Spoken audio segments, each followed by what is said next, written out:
Hey, goal getters. Welcome to Conversations with Tobile, where we have beyond the surface conversations for real impact. So, today I want to talk about something that is rarely spoken about, and that is journaling. I've been journaling for more than 10 years. This is a diary of mine from 2014. So, that's like 10 years ago. And I got introduced into journaling because I was a loner as a kid growing up. I enjoyed spending time by myself and alone. So my form of, conversation or therapeutic moments was when I would sit with my journal and just, tell my journal about how my day was at school, how my friends are, how I'm doing, where's my mental headspace at.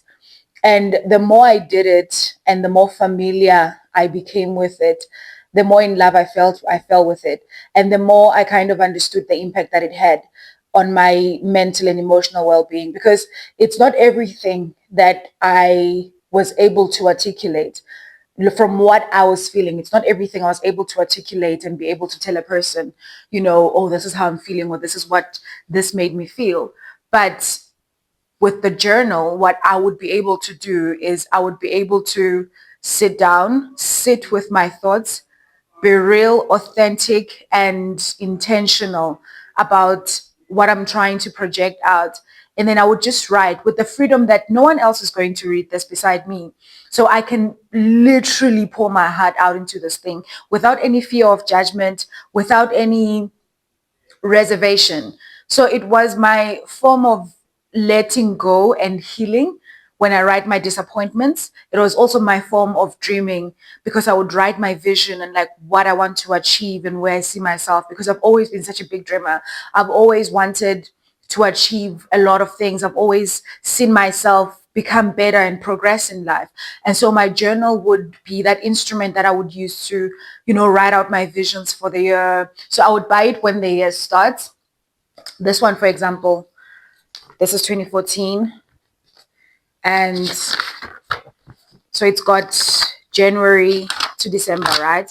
But then there's like a first page where I write almost all my goals and things that I want to achieve for that year. So here we've got this page. I would write everything that I want to achieve for that year. And I would write the things that I would require in order for those goals to come into fruition. Of course, some of them wouldn't come true, but to have them on paper is it was a form of prayer for me and still is a form of prayer for me. Like 10 years later, these are the books that I have. I threw some of them away because they carried so much pain and so much hurt and things I didn't want to remember. Because, like I said, I wrote everything on my journals. So some of them I threw away. This is the current one for 2024. And like you can see, I think maybe because also I'm a journalist by profession. So I love writing in that sense. But to be able to put my thoughts into a book, pen and paper, to put my thoughts down helps me in so many ways and it elevates me in so many ways. Now, if you are new to journaling, you need to journal as much as you possibly can. It can be your first form of discipline, even, putting a time to say every day before bedtime, I write how my day was and I just update my journal. Like my journal is my friend. I just tell my journal how my day was and what things I encountered during the day. What am I excited about at the moment? What am I grateful for? What am I disappointed about? You just write all of those things down. If you are starting with journaling, I think that's the way you can go about it. But if you've been journaling, there's like an advanced level of journaling where it's more of like mental note taking, being super aware of your thoughts and being super aware of your emotions to a point where you're like, what am I thinking at the moment? Oh, I'm feeling disappointed about this and this and this. Why am I feeling disappointed? And then you delve down into those emotions. Okay, from this disappointment, what am I going to do? It's another form of journaling that also works and is also impactful. And over the years, what I've discovered is that I have used, so before I used to write my journal, like I used to journal like how my day is and everything, but it got into a level where I started writing about personal development stuff. So how I want to grow myself, like, oh, where am I? Because sometimes, in life, you do feel this like certain level of resistance with yourself. You feel like, oh, I'm not where I want to be, but I also don't know the steps that are required in order for me to progress into that level. And for me, journaling has been that thing of reflection where I'm able to look at where I am currently in life and be like, okay, this point in life that I'm at, what can I improve? What can I change? And then I've developed this method called the A/B testing method. So you kind of like put the current you and things that are currently holding you back, or the things that you'd like to change about yourself. And then you put the future you and the things that she's doing. So for me, I remember a few years ago, I think it was 2021, I had a car accident. I was driving from Gauteng to Mpumalanga by myself. And then I had a car accident. Immediately I hit Nelspruit. So immediately I'm like almost home. I get into a car accident. It terrified me, it terrified the living out of me. And from there, I realized that my willingness to drive, to get in the steering wheel and drive, went as low as it could go. I wouldn't want to be driving most of the time. I even developed like what's this a saying to say, oh, I'm more like a passenger girly. But it's never been a belief prior to the accident happening. And then that for me took a lot of time of reflecting and trying to figure out, okay, but why do I now all of a sudden am a passenger girly? I'm not saying there's anything wrong with that, but I've just been the person who's always been, I love being in control of my life.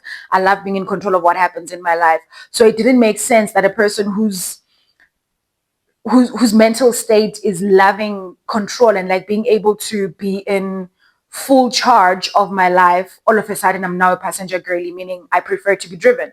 So then I had to reflect from that. I was like, why is this the case? And then it went back into the accident because my body had a traumatic response, right? So every time I'm thinking about getting in the steering wheel, my body reacts and my body tries to protect me from that experience, because that is what our body is built to do. Our body is built to protect us from experiences that could potentially harm us. And for me, that felt like an experience that, was not desirable. And therefore, I would rather not engage in it. So to go back to what I was saying, to go back to the A/B testing model, I then went back and said, what does the current version of me do that is not serving me? And I was like, the current version of me doesn't drive. And then I wrote on the other column. So like how would match column A and column B at school. And then on the other column, on column B, I would say, what does the elevated version of me or the future version of me do? And I wrote, she drives herself everywhere she wants to go. And because of that awareness, I'm now able to, get in the car and just drive. If I want to go somewhere, I don't have to call my husband like, babe, please take me there. No. I can just get on the car and drive. And also being mindful. So a journal helps you be mindful in the sense that for me, I would map out the journey of where I'm going before I even leave the house. So if I'm going to the store, for example, I would map out, okay, immediately I leave the gate, I turn right and then left and then yada yada, and then map out the journey. That's mindfulness. That's what journaling helps you with. It helps with mental clarity. It helps you gain a level of clarity within your mind to kind of be able to dissect and dissolve information in a way that makes sense. So then with me being able to do that, I'm now able to just drive without even the fear. Of course, it does creep in every now and then because it's an experience that happened, right? I can't just wipe it out from my memory. But the point that I'm trying to say is that journaling helps me elevate and improve things about myself that I wouldn't have been aware of. But because I write them down, I am able to look at them and be like, oh, okay, so this is a blockage. This is blocking me from becoming the future version of me that I want to be. This is blocking me from progressing into the life that I want to progress into. This is blocking me from achieving the goals that I want to achieve, in the sense that I am doing this and that I'm able to dissect my own habits.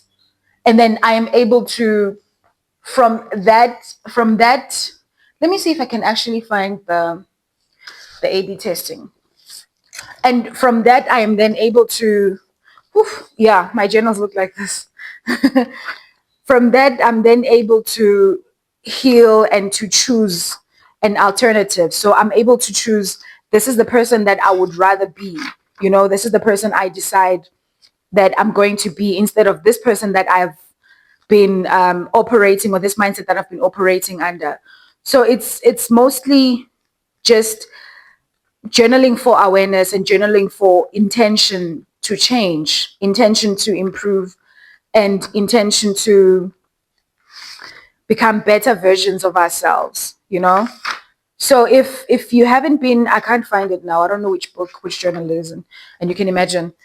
Um, if there's anything that I can say is a take home from this video, is for you to just start articulating and writing your thoughts down. It's not everything that needs to be told to friends, because sometimes we overshare with our friends, whereas we don't have to.